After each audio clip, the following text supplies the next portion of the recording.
Welcome back from lunch, everybody. This is the first afternoon session of 4 talks. QBism, ok, of course. Ah, bah quand même. We're about half an hour out, 25 minutes delayed, so it will take hopefully no longer than until 4:43. My name is Hervé Zwirn, I'm the chair of the session. I'm happy to introduce Hervé Zwirn from INSHS Paris-Saclay, who will be speaking about QBism and Convivial Solipsism.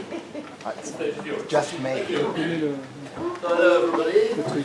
I would like first to thank Oliver for, I don't know if he's here, but I thank him for his invitation to give a talk at this great meeting. It's a real pleasure to give this talk here. The title of my contribution to the book was Is QBism a possible solution to the conceptual problems of quantum mechanics? But what I actually did is a comparison between two interpretations, QBism and Convivial Solipsism, which is an interpretation I developed after Bernard d'Espagna, nearly in the same time than QBism, and that's what I'm going to present here. So what I'm going to do is a presentation of QBism and the main criticism that it's possible to address to it, then a presentation of Convivial Solipsism and the common point that they have. There are many common points. The reason why it's interesting to compare them, but also the differences, and there are many important differences that I will outline at the end of the talk. QBism and Convivial Solipsism are two interpretations that have been developed for giving a correct interpretation of the quantum formalism. And I insist on saying that of the quantum formalism in a non-modified version. That's, even if the talk this morning showed that there is no unique orthodox interpretation, QBism and Convivial Solipsism are inside what Matt Leffer called neo-Copenhagish interpretation. That means an interpretation that doesn't need to modify the quantum formalism differently of, for example, DBB theory or GRW theory. So we stick to the usual formalism. And of course, one of the goals is to solve the measurement problem. There are, as I said, many common points, but some very important differences. A bit of history. The name QBism appeared in 2009 in an archive article which had been published a little bit later in 2013. And QBism, which should stay unanalyzed, you don't have to try to understand what QBism means now, but at the time it was the version of quantum Bayesianism. That's no more like that. But at the very beginning it was the quantum Bayesianism, and it was initially developed by Caves, Fuchs, and Schack, starting in 2002. Now Schack has some discrepancy with QBism, but David Mermin joined the team and is another supporter now of QBism. Convivial Solipsism, I've started to develop that around 2000, following remarks from Bernard d'Espagna in his 1971 book, Conceptual Foundations of Quantum Mechanics. I'm going to explain that later. So let's start by QBism. QBism is a theory of interpretation for which the central subject of science is not the external world, but it's the primitive concept of experience, which is, for QBists, the way in which the world impinges on any agent and how the agent impinges on the world. And they adopt a subjective interpretation of probability. Probabilities doesn't represent something that is linked to the system, but probabilities represent the degrees of belief of the agents. And that's very important also, it is for them a single, as they say, a single user theory. That means that probability assignments express the beliefs of the agent who makes them and refer to the same agent's expectations for all subsequent experiences. That's a quotation from Fuchs, Merlin, and Schack in 2014. The entities of the formalism, the wave function, the observable, the Hamiltonians, the probabilities, are not objective and attached to an external reality. They are subjective in nature and have no absolute value, but are relative to a particular agent. And the important point also to notice is that they are not necessarily the same for all observers. So observers can have different observable, different wave function, and different probabilities. QBists refuse the idea that the quantum state of a system is an objective property of the system that is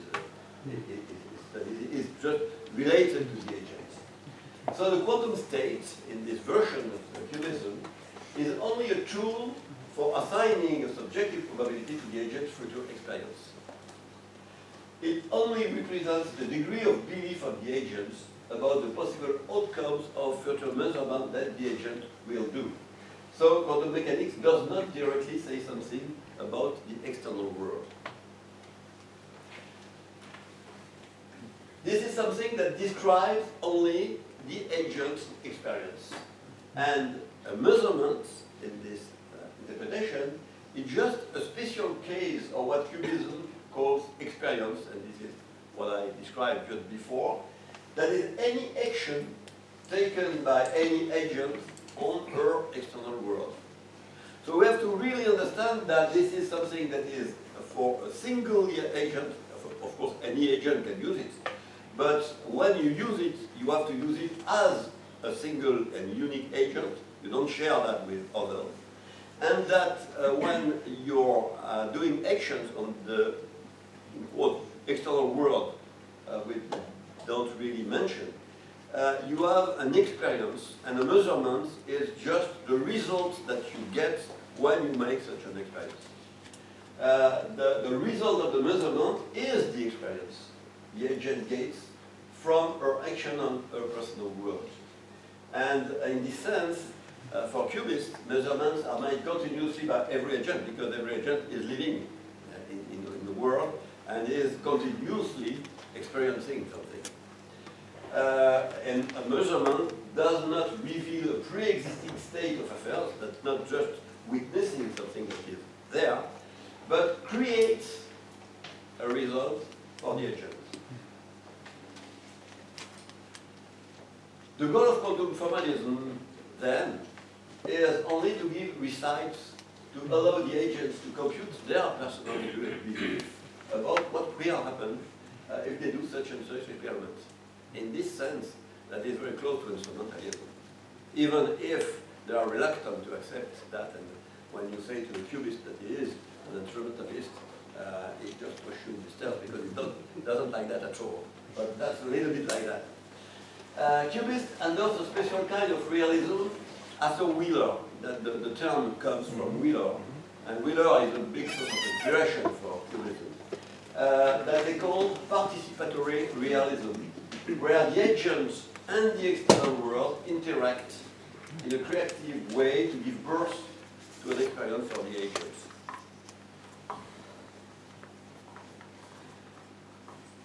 So how do they solve the measurement problem? As you know, the measurement problem comes from the conflict between two postulates of evolution.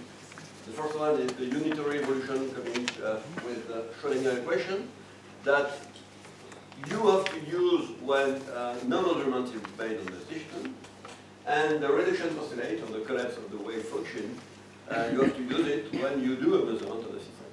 The big problem in quantum mechanics is that it's not possible to define rigorously what a measurement is. And the measurement problem comes from that. That would not be a problem if you have two postulates. If the case when you have to use the first one and the case when you have to use the second one were clear. But that's not the case, because what is a measurement is not clear at all in the usual quantum formalism.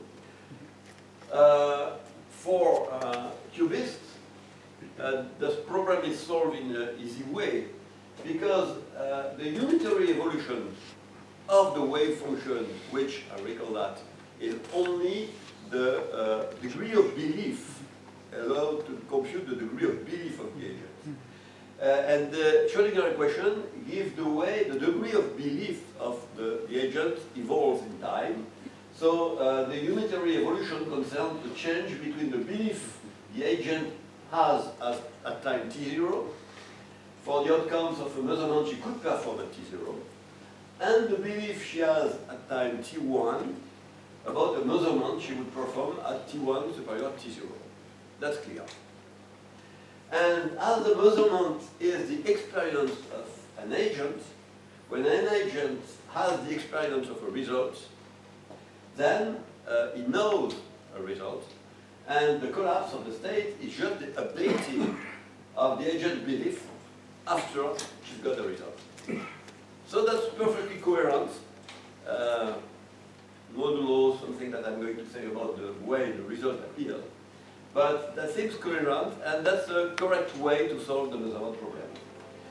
Another point that is important to notice is that for QBists, quantum mechanics is universal. It's a universal theory, and you can use it to model everything except the observer, the agent himself. So the other agents are also modeled by the quantum formalism. And when you speak to somebody, you can consider this somebody as a measurement apparatus at the same. It can be, he or she can be in a superposition. So agents have no particular status except for the agent himself, that is, using the formalism. A word about also the fact that they pretend to solve the EPR situation and the problem of non-locality. There is no non-locality in QBism. And the reason why is that, as I said before, everything is related to one unique agent. And quantum mechanics cannot assign correlations, spooky or otherwise, to space-like separated events, since they cannot be experienced by any single agent. Quantum mechanics is not explicitly local in the QBist interpretation. That's a situation, a quotation of Fuchs, Mermin and Schack, still in 2014. And the reason why is that they don't accept the agent to speak about a result that could be obtained elsewhere by any other agent, because that has no meaning for them. So they just witness the correlation when one agent, having made a measurement here, is able to ask for a result elsewhere. But of course, between these two events are mandatorily time-like separated, not space-like separated, so there is no spooky action at a distance. Okay, there would be, of course, many different things to say, but I have no time, and I'll just switch to some criticism that is possible to address to QBism. QBism leaves open some important questions, and it will be necessary to answer to this question to have a clear picture. I don't say at that step that there is something incoherent in QBism. I just address the criticism that many things are very fuzzy and are not easy to make clear.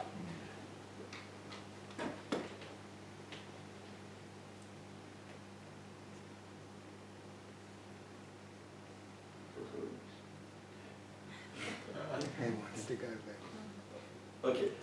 The spooky accent is a distance. Yes. The first question is, what is an agent? And that's a question they don't like at all, because they say we don't have to say what is an agent. And they use the classical example of classical probability theory, and they argue that in classical probability theory you can make plenty of theory without having to say what is people using the theory. Okay, and that's true in classical probability theory, mainly because what happens totally independently of the person who is going to compute probability. That's happening by itself in the external world. That's not at all the case in QBism, because the agent is creating the result. So, contrarily to what they say, the agent is not at all an external concept in their interpretation. That's an internal concept that you should be able to describe, and they don't want to do that. So, I had many discussions with Chris Fuchs in particular, and with Rudy Gershak and David Mermin about that. They don't agree between them exactly, that's not clear. Rudy Gershak once wrote me that a computer could be an agent, which I find totally strange, because at the time, I know that with ChatGPT now, questions are, but I don't accept that a computer could be conscious or having an experience, at least now. And so that's strange. David Mermin said, okay, I admit that for having an experience, which is needed in QBism, we have to have perceptions. That doesn't mean to be conscious, and that's very fuzzy, but this is something that they don't want to precise, and they left fuzzy the concept of agents. The second point is, what is the ontology in QBism, and that's not clear. Many possibilities are open. They seem to endure the existence of an external world that is independent of any agents. But it's not clear for them if this external world is unique and shared by all the agents, or if each agent has her own external world. That's not clear. They say that the micro level of this external world is something unspeakable, and that there is no law ruling the behavior of micro objects. Okay. But in 2006, Fuchs brought something new really does come into the world when two bits of it, system and apparatus, are united. So at that time, it seems that Fuchs thought that the result was coming from the interaction between an apparatus and a system. And now they have changed their point of view. This is not something that they say today. They have abandoned this view. And the new version is a result comes from the interaction between an agent and the external world. And the result is only for the agent himself. Okay, but what does that mean? Is the result in the agent's mind, or is it in the external world? That's not clear. If it's in the agent's mind, then the result is non-physical. That's okay. But then it's not true that something new comes into the world, as they say. If the result is in the external world, how is it possible that the agent creates its results? They have no explanation of that. We don't want to talk about that. And all those things remain very fuzzy and would need to be clarified, which is not done yet. I switched now to Convivial Solipsism, and I started developing this interpretation after an initial remark from Bernard Espagna in his book Conceptual Foundations of Quantum Mechanics in 1971, and he repeated again that in Veiled Reality in 1994. And Bernard Espagna was not at all satisfied by the many-world interpretation, mainly because he was not satisfied with the huge proliferation of words, which is he found totally strange. So he wanted to avoid that. And I'm going to explain what that means. I developed that starting from 2000 and then in a series of papers now. Let me just start from the usual entangled wave function. We have a system S, an apparatus A, the environment O, E, and an observer O. And then, as we all know, we start from the superposition of the system, and then after evolution by Schrödinger equation, we have an entanglement between the system, the apparatus, the environment, and the observer. Okay. And in the Everett interpretation, the reason why we see one result is that each component of this wave function gives rise to one world and one observer. It is finite. The EI is finite. It could be not finite. That's a problem also, because it could be an integral, for example, for the position. In this case, it's continuous, and that was one of the problems Bernard Espagna didn't like, because a continuous number of worlds is not something very comfortable. So it's not even numerable, it could be continuous. So what happened in the average interpretation is that there is a multiplication, as you know, and observers. What he wanted to do is trying to explain why we get one result, but with only one universe, one observer, without any multiplication. Okay. So how is it possible to get only one result from this integral one function when we have only one observer, one result? And the idea is very simple. Our brain is not able to perceive directly superposed state. We have limitation of brain, we all know that. Of course, we don't know exactly how our brain is working, but we know that we have limitations.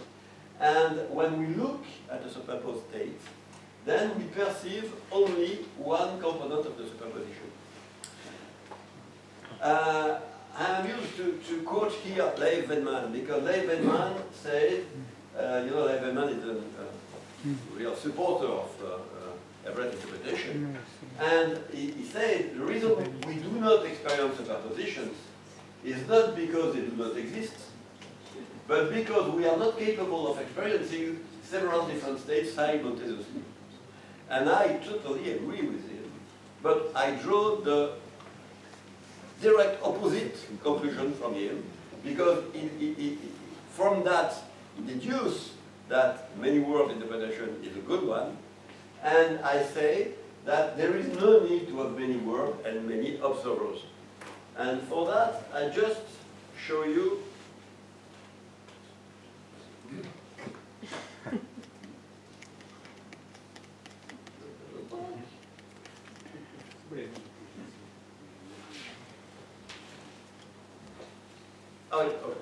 It's slow.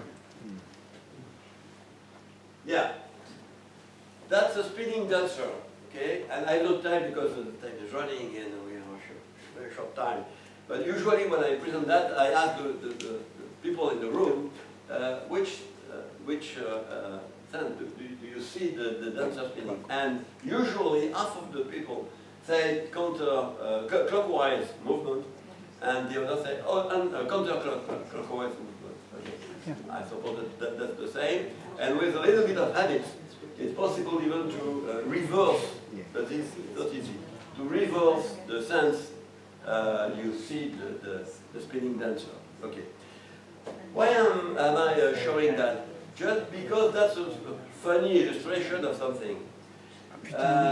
If you ask what is the real direction for this dancer to spin, there is no answer. Because she is spinning both clockwise and counterclockwise. That's the superposition.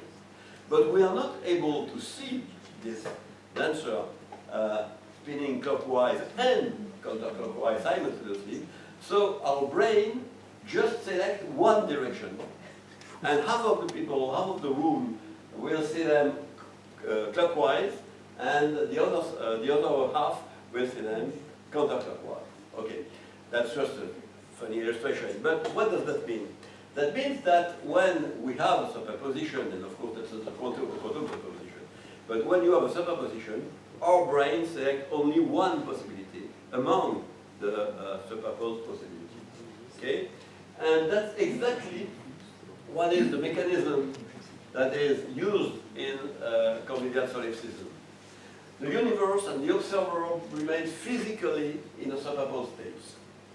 But the perception, the awareness that we have as observers of the superposed states is selected for only one component. And this selection is made according to the Born rule. That's of course a postulate. But that solves also the probability that is pregnant in the multiple average interpretation. We know that there are many attempts to try to solve, to rescue probability in average interpretation, but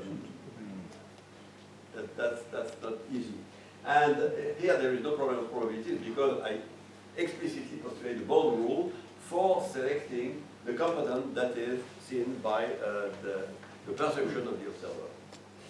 So a measurement in this interpretation is nothing else than the fact that when we look at the superposed state, our brain selects one component of the superposition, written in the preferred basis, that's a detail, and our awareness hangs on to this component, and we are stuck at this component. Nothing physical happens. I will explain what that means in terms of the ontology, what that means for what is the reality in this case, and I will just explain that. I'm going to, 5 minutes? 5, exactly. Okay, so I'm going to switch very quickly because I have no time. Well, just a convivial solipsism for the anti-analytic console. So we have two main principles. The Anglican mechanism, which is what I described, the way when an observer has a look at the superposition, it just can witness one component of the superposition. And the second point is that the same with QBism or even the relational interpretation of Carlo Rovelli, the relativity of states of the observable wave function, and so on. And that's exactly the same then for QBism and relational interpretation. Okay, I'm going to skip on that because I have no time. That's just in detail the proof that when two observers exchange, then they have to agree on what they have seen, even if that doesn't have to be interpreted as the fact that in reality they have seen the same thing. That's a little subtle point, but I have no time to detail that. I just want to switch to the common points and difference between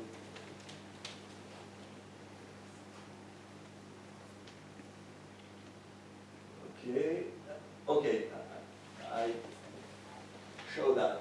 What is the ontology? We have two levels of reality. The first one is what I call the empirical reality. And when I discussed with Bernard Espagna, this is what he called in his books the veiled reality. It's very similar. And the empirical reality is all the potentialities that the observer could actualize by having an observation, by having what we call measurement inside this context. And it's described by the global entangled wave function. In the Everett interpretation, that's the universal wave function. That covers everything. And that's the empirical reality to which we have no direct access. We can't witness the empirical reality such as it is. Okay. And that's the reason why, even if I have called my interpretation Convivial Solipsism, in fact, that's a realist interpretation, even if the reality in my conception is very different from the usual reality. That's not idealist at all, that's not solipsist at all, that's just a provocation. And that's the reason why, 20 years ago, I called that solipsism. But that's not a solipsism in the real sense of the term. And that's convivial because there is no possibility to disagree between observers. They always agree. And the empirical reality is the reality that is outside and that is described that is entangled wave function. Okay.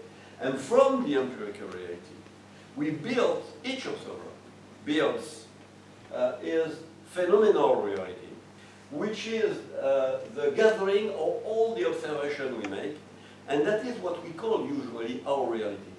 Our usual reality is or what we witness or what we see or what we are sure of.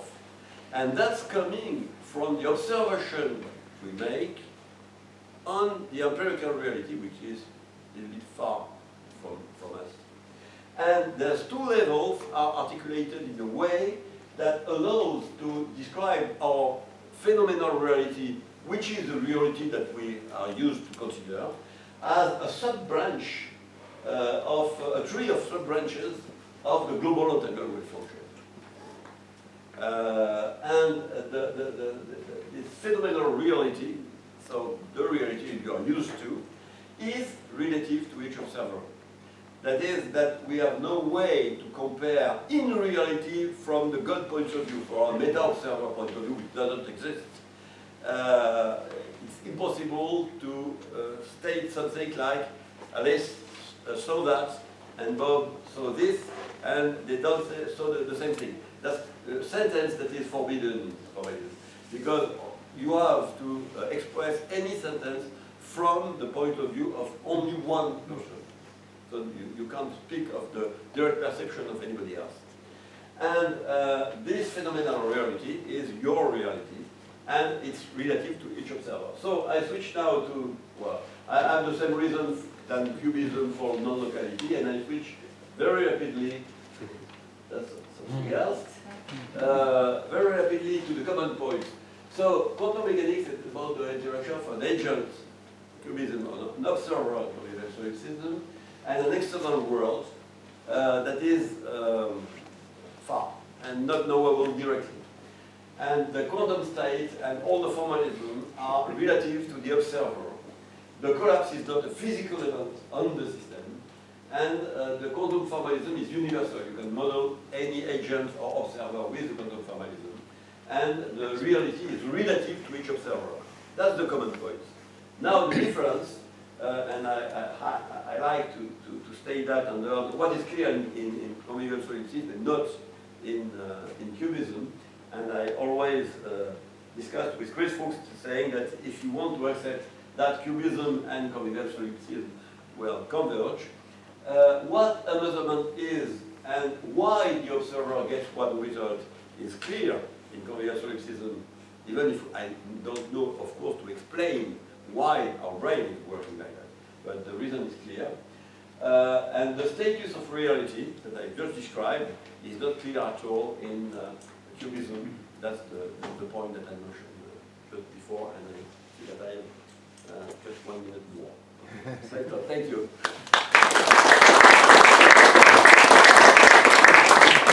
Thank you very much for a very interesting talk. One question, I think actually Wayne was a little faster than you. Thank you for this. Can you just say a little bit more about what you mean when you say that the brain picks out one element in superposition? And the question is, so suppose I model your brain as a physical system, and I carry through the Schrödinger evolution of what happens when you look at the result. Then the Schrödinger evolution leads to a big entangled state which has one term where the brain's in one perceptual state and another term within a different perceptual state. Do you mean that that can't possibly be a quantum state of the brain, that somehow that it can't be superposition of different things? Or do you mean that that is the quantum state of the brain, but our awareness supervenes on one or the other? Absolutely, that's the last version. Our brain, as a physical object, is in superposition inside the empirical reality. But for an unknown mechanism, I admit that it's an unknown mechanism, or perception, which are not modeled inside the quantum mechanics, are only able to grasp one of the different possibilities. So that's the second. So this sounds like We'll the have to old... leave it A single mind. as Yeah. Single mind formulation. defer the rest of the Our discussion single mind to formulation. the Yeah. coffee break. So thank you again for the Thank you. talk. J'avais une proposition à faire While pour the la microphone question.